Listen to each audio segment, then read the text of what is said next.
Hallo ihr Lieben, heute machen wir Spritzgebäck. Ich habe schon ein Spritzgebäck-Rezept auf meinem Kanal online, das ist sehr, sehr alt, aber ich wollte es gerne mal wieder in Erinnerung rufen, weil ihr braucht für mein Rezept nicht viel Zeit und keine sonderbaren Gebäckpressen etc. Also wirklich super easy. Entweder nehmt ihr jetzt eure Küchenmaschine oder euer Handrührgerät. Und als allererstes gebe ich dazu... Als allererstes, Kiki, hast du eine neue Frisur? Ja, aber das ist peinlich, mach das nicht.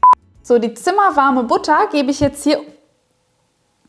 Ist reingefallen? Aber nur ein Stück. Ja, ist doch gut, mal weiter. Zum Glück nicht daneben gefallen. So, die gebe ich jetzt hier rein. Und dazu kommt auch noch Puderzucker. Ich nehme bei diesem Rezept gerne Puderzucker und nicht Kristallzucker. Das verbindet sich dann besser. Und es soll ja auch ein schnelles Rezept sein, ohne viel Tamtam. So. Und jetzt 2 Minuten lang verrühren. Und Hamza, das nächste Mal schaltest du dein Handy bitte aus vor dem Dreh. Danke. Aha, tut mir leid, Frau Lehrerin.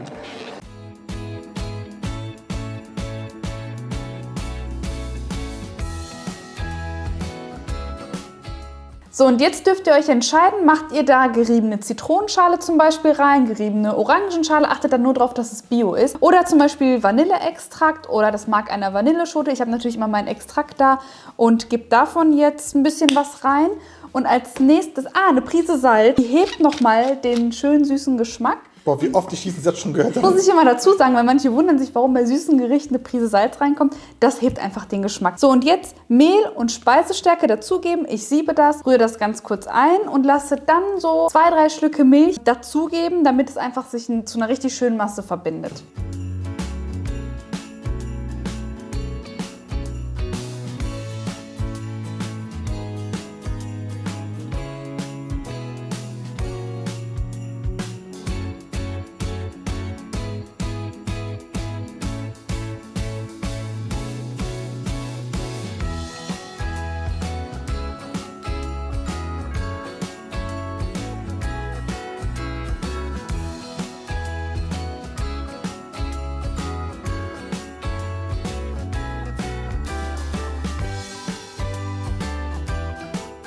So, und als nächstes müssen wir die relativ feste Masse in einen Spritzbeutel geben. Da habe ich jetzt eine Sterntülle vorne dran. Und jetzt könnt ihr ganz einfach, wie auch bei einer Gebäckpresse, nur dass ihr jetzt halt anstelle der Gebäckpresse euren Spritzbeutel verwendet, könnt ihr da Kreise aufspritzen oder einfach nur eine Schlange, also ein S.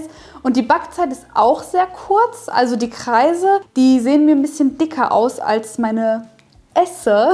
So eine Fragezeichen oder wie auch immer man das nennen soll. Und daher backe ich die Kreise bei 190 Grad Ober- und Unterhitze für 10 Minuten.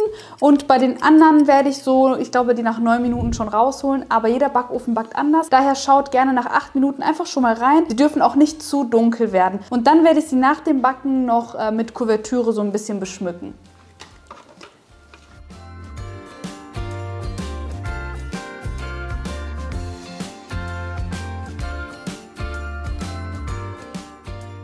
Die Vollmilchkuvertüre jetzt ganz grob hacken und 2/3 davon überm Wasserbad schmelzen, dann herunternehmen und das restliche Drittel hinzufügen. Und so habt ihr die Kuvertüre ganz einfach temperiert und sie glänzt später schön und hat keinen Grauschleier. So, und mein Spritzgebäck, zumindest die Runden, sind jetzt schön abgekühlt. Also so müssen sie aussehen. Hier noch relativ hell, vielleicht noch an der Spitze ein bisschen goldbraun und die Rückseite darf ruhig goldbraun werden. Aber dunkler als das darf es nicht sein. So sind sie nämlich richtig schön mürbe und die anderen sind im Ofen, der piept auch jede Sekunde. Dann lasse ich die auch vollständig auskühlen und werde dort die Spitzen mit Kuvertüre überziehen. Hier mache ich so, da gebe ich ganz einfach die Hälfte in meine temperierte Kuvertüre.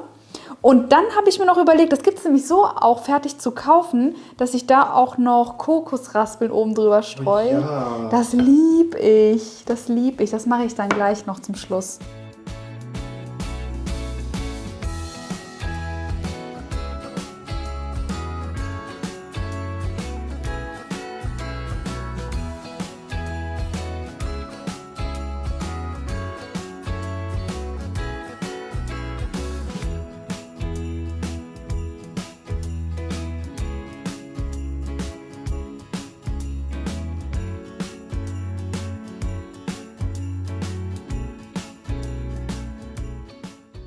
Und das wäre es schon gewesen. Und jetzt würden die, also würden sage ich extra, weil sie glaube ich auch nicht so lange halten, aber sie würden prinzipiell jetzt mindestens 3 Wochen luftdicht verpackt halten. Und ich mag es am liebsten zum Kaffee oder zum Tee. Und ihr könnt es jetzt ganz einfach nachmachen, indem ihr hier unten unter dem Titel die Videobeschreibung aufklappt, euch die Zutaten anschaut, macht einen Screenshot, geht zu Kaufland einkaufen. Und dann freue ich mich über eure Fotos mit dem Hashtag Kikis Kitchen auf Instagram. Und ich würde mal sagen, bis zum nächsten Mal auf meinem Kanal.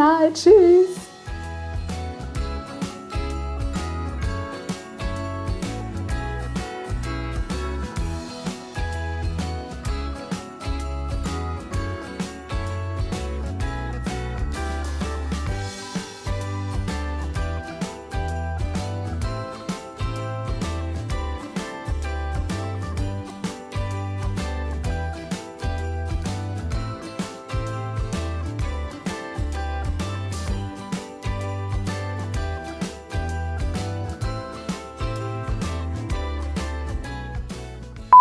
Okay. Action! Action. Also Leute, wir haben uns gedacht, okay, das Video ist vorbei. Und wir haben uns gesagt, komm, wir probieren es einfach. Also ich probiere es einfach. Guck mal, Hamza, du probierst, ja? Und dann lässt du deinen Gefühlen so richtig freien Lauf. Wir haben gleichzeitig gesagt, eigentlich muss mir eine Kohle ausgeben. Also ich mag das gerne jetzt hier anzufassen. Ne? Ja, genau. Damit man nicht die Schokolade anfasst und die schmilzt, sondern so. Ja. Mürbe. Boah. Voll zart, ne? Boah, das schmeckt hammerlecker. Das schmeckt auch so frisch, wenn man sowas fertig kauft. Das ist meistens etwas härter und man merkt einfach, dass es irgendwie industriell hergestellt wurde. Aber das schmeckt richtig frisch, aber extrem frisch. Eigentlich brauche ich das mit Kokos gar nicht probieren, weil das eigentlich das gleiche ist, nur mit Kokos. Ja. Aber ich mag Kokos, also die Kokosraspeln. Deswegen probiere ich das einfach mal mit Kokos. Was gefällt dir besser? Also ich muss sagen, die Kokosraspeln dominieren doch mehr, als man denkt. Schmeckt schon ein Ticken geiler. Ja, das schmeckt echt ein bisschen besser, finde ich. Ja, mit dem Kokosraspeln schmeckt das eh. Also es harmoniert hammergut zusammen. Also ich finde es auch ehrlich gesagt, ich habe noch nie so gute Kekse gegessen, also so frische Kekse gegessen. Also was lernen wir daraus? Es sind manchmal die einfachen Dinge im Leben, oder? Frisch schmeckt das echt ein Ticken geiler. Das ist einfach so, selbst gemacht. Also gerade, glaube ich, so Kaffee schmeckt das hammerlecker. Ja. Und was heißt das für dich? Öfter backen. Kaffee machen.